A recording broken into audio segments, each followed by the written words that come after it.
Mensaje dominical del Monseñor Andrés Carrascosa, nuncio apostólico en el Ecuador.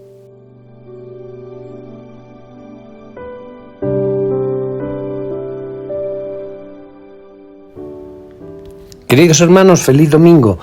Estamos en el domingo 32 del tiempo ordinario y leemos el Evangelio de Marcos, capítulo 12, versículos 38 a 44. Son los versículos anteriores a la pasión de Cristo.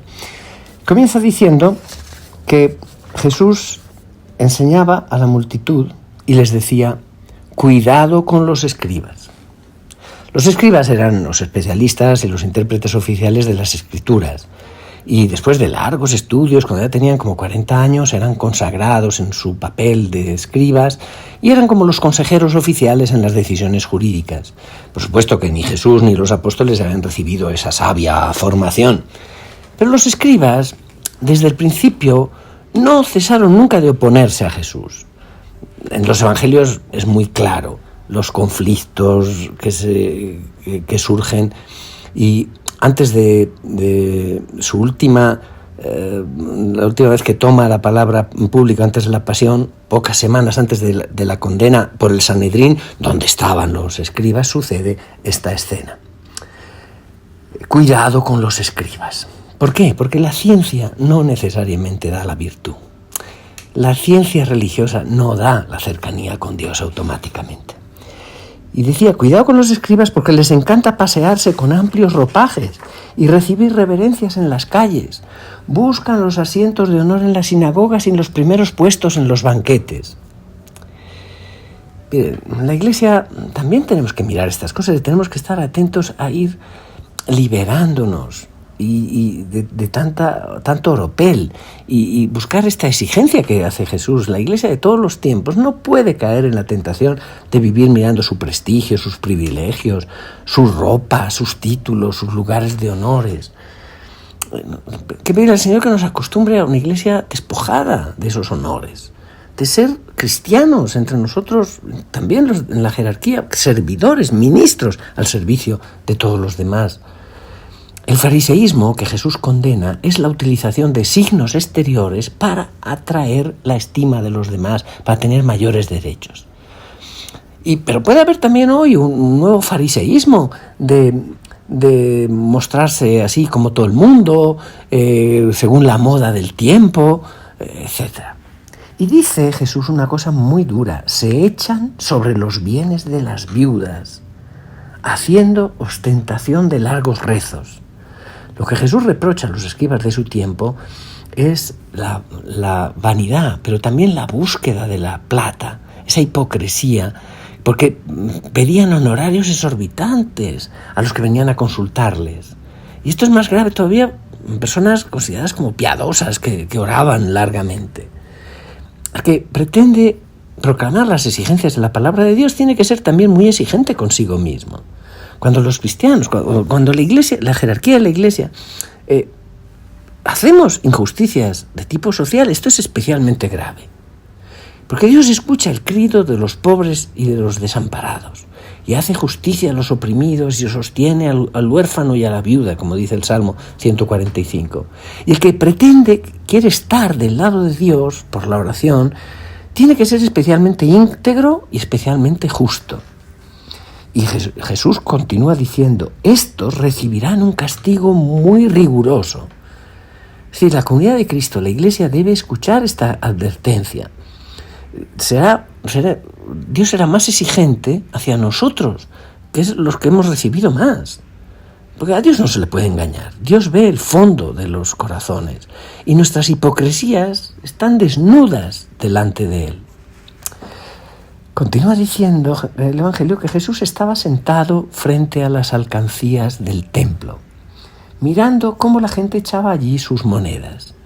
Marcos, hemos dicho otras veces, es un excelente cineasta y nos describe con precisión, como un reportaje. Jesús ha escogido un buen lugar de observación. Se ha sentado ante las alcancías del templo donde echan sus dones y mira a esa multitud de peregrinos que van desfilando ante él. Y podemos notar esta humanidad de Jesús, su atención a las personas, su interés en lo que está pasando alrededor de él. Porque nosotros sabemos poner atención, sabemos mirar, tener los ojos abiertos o no. Y él veía que muchos ricos daban en abundancia. En tiempos de Jesús, como hoy, pues había clases sociales muy desiguales. Había los propietarios, comerciantes, los hombres de ley, el alto clero, que eran ricos y poseían en Jerusalén verdaderos palacios con todo el confort y el lujo, piscinas, jardines, columnatas. Y había los pobres que vivían al día a día y que vivían en los barrios bajos de Jerusalén. Y si estamos atentos al texto de Marcos, dice que muchos ricos daban en abundancia, grandes sumas, dice la traducción. Y así cumplían con los deberes hacia el templo. Y Marcos aquí no lo critica, pero hace una comparación. Nadie le puede impedir que haga una comparación. En ese momento se acercó una viuda pobre. Es como la cámara de este cineasta que nos ofrece un primer plano. Esta mujer pobre avanza, un rostro humilde entre los demás, sin ningún lugar de honor, sin ningún nombre, ni es desconocida. Una mujer en este mundo judío de aquel momento que era machista, tremendamente machista. Una viuda que en aquel mundo donde solamente el hombre tenía derechos reconocidos era nadie socialmente. Una pobre que no tenía entradas. Y la mirada de Jesús cae sobre ella. Y dice que echó 2 moneditas de muy poco valor. Qué contraste con las grandes sumas de los ricos. Pero podemos contemplar estas 2 moneditas de muy poco valor, escondidas en la palma de su mano. Y entonces llamó Jesús a sus discípulos y les dijo: yo les aseguro que esa pobre viuda ha echado en la alcancía más que todos los demás. Curiosa manera de contar, diríamos. Ha donado más que todo el mundo, dice Jesús. Jesús rompe esta jerarquía de nuestra sociedad, se ríe de nuestras clasificaciones, de nuestras clases sociales, de nuestros mercados que hemos establecido con mucho cuidado y también de nuestros escalones que uno va subiendo como en una promoción, y estar en lo más alto de la escala social, ser rico, ser considerado y llevar vestidos solemnes, ser saludado en las plazas públicas y tener lugares de honor en las sinagogas. Todo eso a Jesús no le interesa. ¿Y a nosotros? ¿Cuál es nuestra reacción ante este evangelio? ¿Nos molesta? ¿Nos enoja?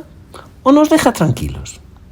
Porque en nuestra sociedad de abundancia, ¿cuál es nuestra actitud hacia ciertos trabajos que consideramos reservados a los pobres? O personas que menospreciamos a causa de su raza, de su medio social, de su profesión, de su pobreza. Y Jesús lo explica. Dice, porque todos los demás han echado de lo que les sobraba, pero esta, en su pobreza, no podemos engañar a los ojos de Dios. Él ve el fondo del corazón y Jesús ve que esta mujer ha puesto más porque ha puesto todo. Para saber el valor de un regalo, no hay que mirar lo que es regalado, sino lo que le queda a quien lo da. Así mira Dios. Él ve lo que queda en la caja fuerte o en la cuenta en el banco. Y es bueno que meditemos sobre estas 2 palabras de Jesús, palabras sencillas, en su pobreza. Es de ahí de donde nace el dar de esta mujer, de su pobreza, porque ha dado de lo que necesitaba para vivir. Para tener una vida normal, porque lo demás es lo que sobra, lo que es superfluo, lo que no es necesario. Ciertamente no se trata de valores aritméticos fijos, donde termina lo necesario y comienza lo superfluo. Pues a veces hay cuestiones muy, muy sutiles y estamos obligados a reconocer que hay muchas diferencias en las condiciones de las personas de un mismo país y de un país a otro. Y de esa manera lo que se tira en Nueva York pues haría vivir muy bien a unas personas en una ciudad del tercer mundo. Y nosotros nos sobran muchas cosas y desperdiciamos muchas cosas delante de los pobres. Y Jesús osa a decir que en su tiempo también había gente que tenía lo superfluo. Pero ¿qué diría hoy de nosotros? También tenemos mucho superfluo que podemos compartir. Esta mujer ha echado todo lo que tenía para vivir.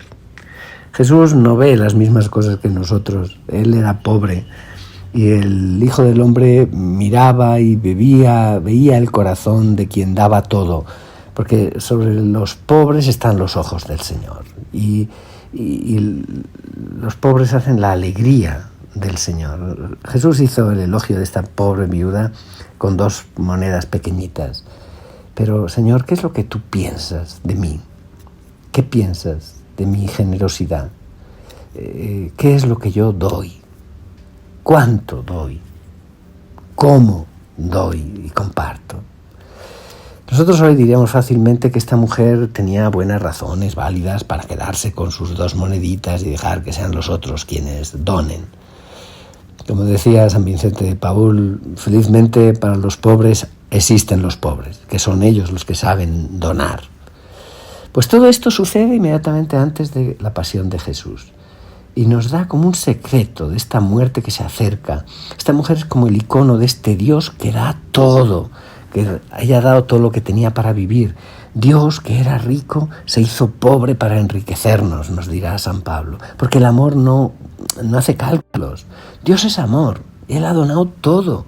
Y si la Iglesia primitiva ha considerado que este episodio, aparentemente sin importancia, era importante antes de la pasión de Jesús, es para decirnos, sí, en esta mujer que da todo, reconocemos a Jesús que da todo. Queridos hermanos, que tengan un feliz domingo y que Dios les bendiga.